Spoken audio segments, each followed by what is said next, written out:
Misalnya logika peradaban, contoh paling gampang. Di Quran itu ada sekian ayat yang Allah cerita peradaban. Misalnya wa ahsinu innallaha yuhibbul muhsinin. Itu dikutip terus kemudian disimpulkan dalam peradaban. Kata Sayyidina Ali karramallahu wajhah ngendikannya gampang. Ahsin man syi'ta takun amira. Kamu berbuat baik saja sama seseorang, maka otomatis kamu akan jadi pemimpinnya. Ada orang nggak tamat SD, nggak tamat papa, gobloknya minta ampun. Tapi karena gaji seorang pakar, oh kamu tak gaji 1 bulan 1 miliar, perusahaan saya jadikan besar. Itu dikongkan ngalor ngidul ya nurut. Hanya karena dia ihsan. Terus wastaghni amman syi'ta takun nadhira. Ya, saya ulang lagi. Wastaghni amman syi'ta takun nadhira. Dan kamu jangan butuh orang lain, siapapun dia, maka kamu akan setara. Misalnya ada menteri orang antri mau salim, tapi kamu tidak butuh kan tenang saja. Tapi kalau kamu butuh, habis kamu. Ya kan, kamu tidak butuh seseorang maka kamu posisinya akan setara. Kamu harus sopan karena punya utang jasa. Kalau nggak punya apa-apa kan setara. Ya enggak. Misalnya kamu jajar rektor atau jajar menteri, jajar apa saja. Kalau kamu tidak punya utang kan, kamu jajar menteri tidak punya utang, sama jajar satpam tapi punya utang, takut mana?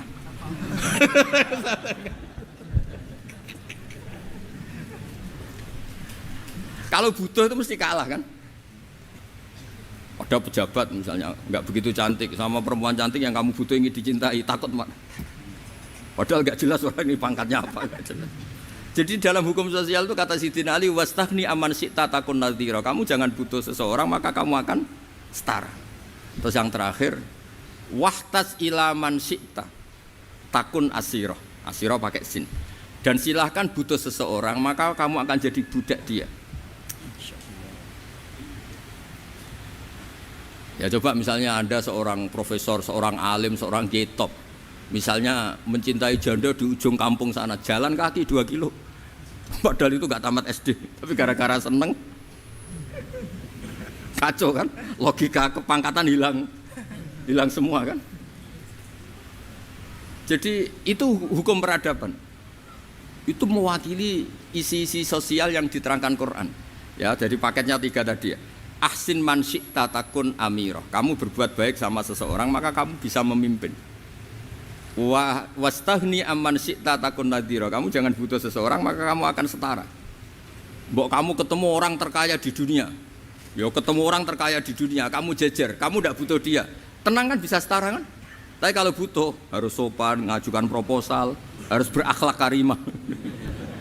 Makanya sekarang Anda kok berakhlak kenapa? Ternyata mau nyalek. Biasanya Anda berakhlak kok berakhlak.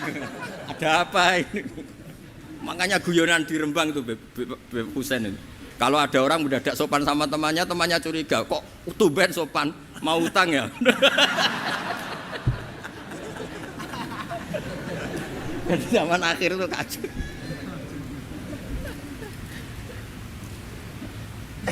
Ya di semua daerah gitu ya sama Pak Rektor ya. Kalau ada teman biasanya nggak sopan kok sopan, itu temannya curiga. Ini Pak Rektor UI ikut kaji. Kok tumben sopan, ada apa ya? Karena di mana-mana orang butuh itu pasti beretika. Kamu punya teman paling berdua, kalau mau utang berakhlak gak? Atau misalnya kamu punya adik cantik terus punya teman berdua, kalau cinta adik kamu berakhlak gak? Biasanya nggak sama sekali nggak berakhlak. Gara-gara butuh menjadi berakhlak. Ya jadi hukum sosial itu ya kuncinya 3 tadi. Ahsin man syi'ta takun amira. Wastaghni amman syi'ta takun nadhira. Terus wahtas ila man syi'ta takun asira. Kalau kamu butuh seseorang pasti kamu dibikin hina. Asir itu tawanan. Nah, Quran itu bicara sosial itu lengkap.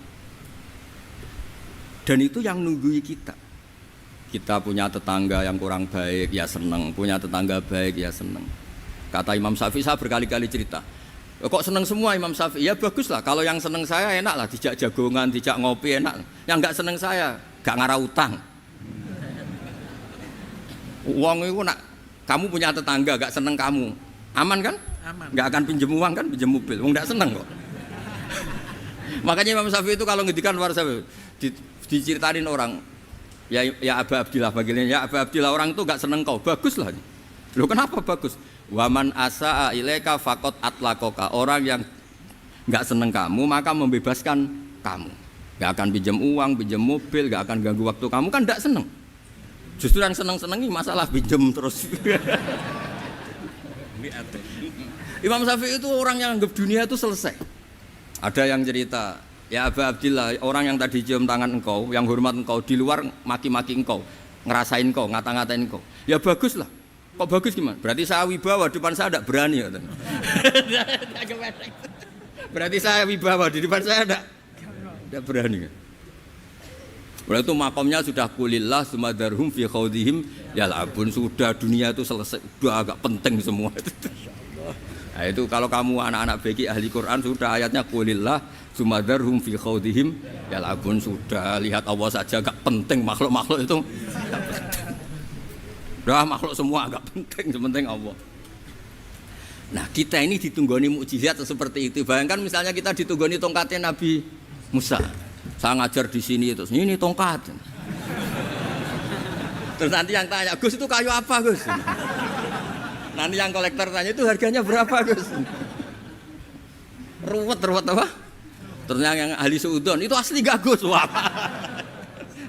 Yang ahli suudon kan mesti tanyanya gitu, itu asli enggak Gus? Repot-repot pokoknya. Tapi kalau Quran kan jelas, kenapa? Jelas. Ya terus saya teruskan. Fala yamurru terus al murad anna mu'jizatil anbiya in qaradat binqidari aqsam satu wa mu'jizatul Quran mustamirratun ila yaumil qiyamah. Wa kharquhu lil adat fi uslubihi wa balaghatihi wa ikhbarihi bil maghibat. Terus kata ini yang ngarang Fathul Bari sarahnya Imam Bukhari. Fala yamurru asrun minal aqsar illa wa yadharu fihi syai'un mimma akhbaru bi annahu sayakun yadullu ala sihhati da'wahu.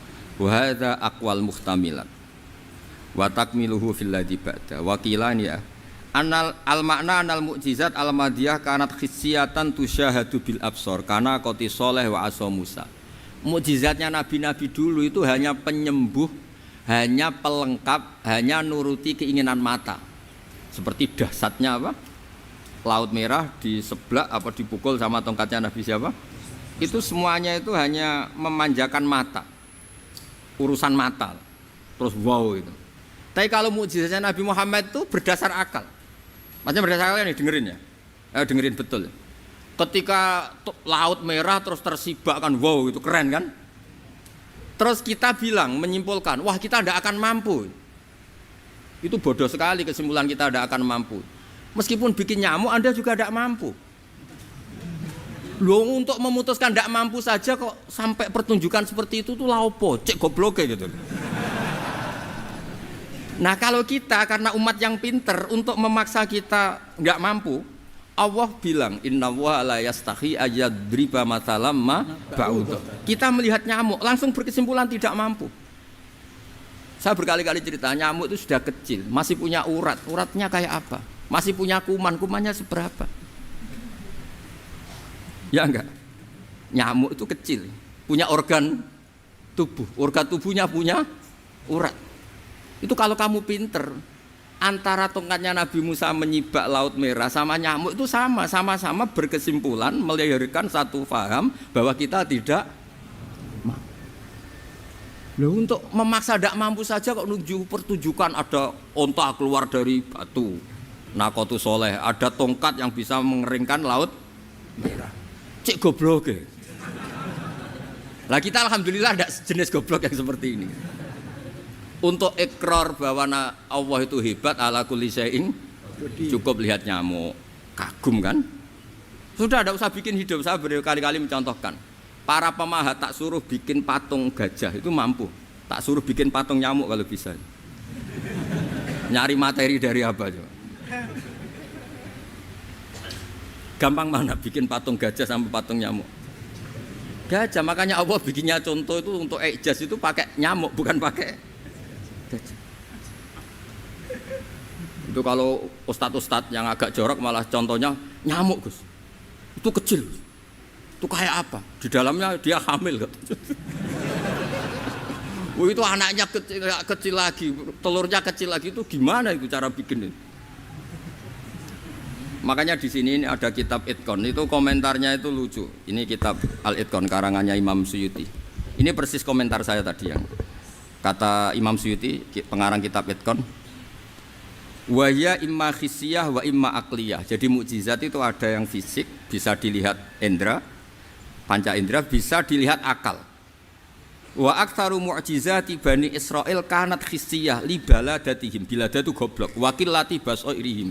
Dasar wong goblok. Mukjizat kok ngenteni sing wow. Maksudnya dasar untuk ngakui Allah hebat saja kok nunggu hal-hal yang seperti itu gitu. Paham gitu? Mergo likillati napa aklihim.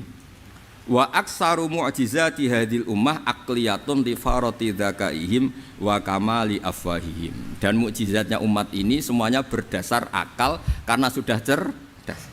Jadi andaikan kita melihat tongkatnya Nabi Musa menyibak Laut Merah dengan melihat nyamuk, kesimpulan kita sama-sama wow, sama-sama keren, sama-sama memastikan kita tidak mampu. Makanya terus Quran menerangkan kita wa ma min dabatin fil ardi wala ta'iri yatiru bi janahihi illa umamun amsalukum. Jadi keseharian kita lihat burung kok terbang. Itu sudah ayatun min ayatillah. Paham nggih? Dados niki kudu bangga ditunggoni napa Quran, nggih ditunggoni napa Quran. Wa mu'jizatul Quran tusyahadu bil basirah fayakunu mayatabi'u li ajlihi aksar. Terus li annal ladzi yusyahadu bi ainir ra'si yang qaridu bingkiradi musyahidi. Sesuatu yang tampilan dahsyatnya itu disaksikan mata, maka itu bisa habis. Era tongkat Nabi Musa seperti itu habis enggak? Bisa mengeringkan Laut Merah, habis kan? Tapi era mukjizatnya Quran ila yaumil qiyamah. Ya contoh sosial, saya kembali lagi ke sosial. Kamu punya teman awet atau punya istri awet, itu konsepnya ya wal kadhiminal ghaidh, agak gampang tersinggung. Coba kalau kamu setiap tersinggung putus, setiap tersinggung habis, kamu tidak punya teman, tidak punya istri. Sampai kita awet seperti ini, kalau kecewa ya wal kadhiminal ghaidh, ngempet. Termasuk saya ini, biasanya ngaji khusus terus bajak gini ya kecewa. Tapi barokahnya diwarai Quran wal kadhiminal ghaidh, ngempet Gus, ngempet. Terus kecewa sama teman, kenapa tidak putus? Karena wal afina aninna, sudah kalau kecewa maafkan. Coba kalau kita kecewa presiden demo, kecewa menteri demo, kecewa orang tua minggat, ya kalau dicari, kalau tidak kan malu. Saya itu punya teman tak tanya, kecewa Gus sama bapak itu, kenapa tidak minggat? Malu. Kenapa malu? Takut gak dicari. Itu orang tuh paling malu itu kalau keluar dari rumah nggak di.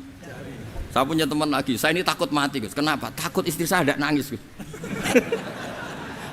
Itu kematian terburuk itu kalau sudah mati tahu istrinya ada nangis, itu malu betul itu. Makanya jangan mati, pokoknya pastikan orang sekeliling ada nangis itu baru berani mati, kalau enggak jangan. Ya jadi mukjizatnya Nabi itu luar biasa. Walladzi yusyahadu bi'ainil aqli bakin yusyahiduhu kullu man jaa ba'dal awali mustamirran. Sesuatu ilmiah, sesuatu agama atau apa saja yang logis itu akan abadi ila yaumil. Kayak tadi ketika kita kecil diajari apa? Wujud, qidam, baqa, mukhalafatul hawadisi, qiyamuhu binafsihi, wahdaniyat, qudrat, iradah. Itu ila yaumil qiyamah. Karena kita pasti punya logika tadi, masa alam raya yang maujud didahului ketiadaan. Kemudian ketiadaan ini kita rumuskan, ketiadaan inilah yang bikin alam raya. Di mana-mana nihilisme, ketiadaan ya layu asfiru saya namanya tiada, ya tidak punya akibat apapun. Yang punya akibat apapun ya sesuatu yang wujud. Lalu itu kan ila yaumil qiyamah, sampai kapanpun teori itu akan nunggui kita ila yaumil qiyamah. Tapi kalau tongkat Nabi Musa ketika kita tidak melihat kan punya alasan tidak ngandel, Musa tidak tahu.